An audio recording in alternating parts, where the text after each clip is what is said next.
The fifth beatitude is found in Matthew 5, verse 7, and it says, "Blessed are the merciful, for they will be shown mercy."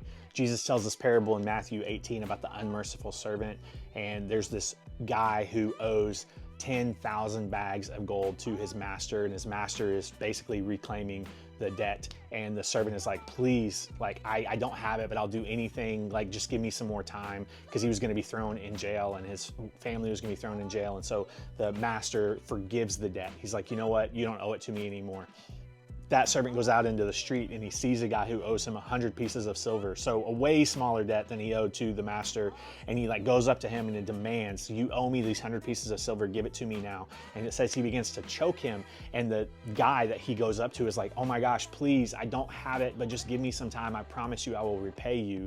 And this servant has the other guy thrown in jail for 100 pieces of silver. Of course, people see this and they're outraged because they know that this servant has just been forgiven this massive debt. So they go back to the master.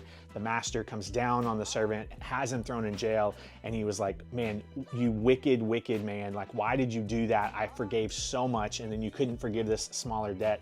And then Jesus tells us, like, the same is true of my heavenly Father. He will do the same to you if you do not show mercy to the people in your life.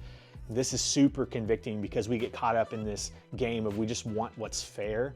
But here's the hard reality. No matter what you've walked through, and I don't say this lightly, no one could owe us a debt greater than the debt that we owe to God.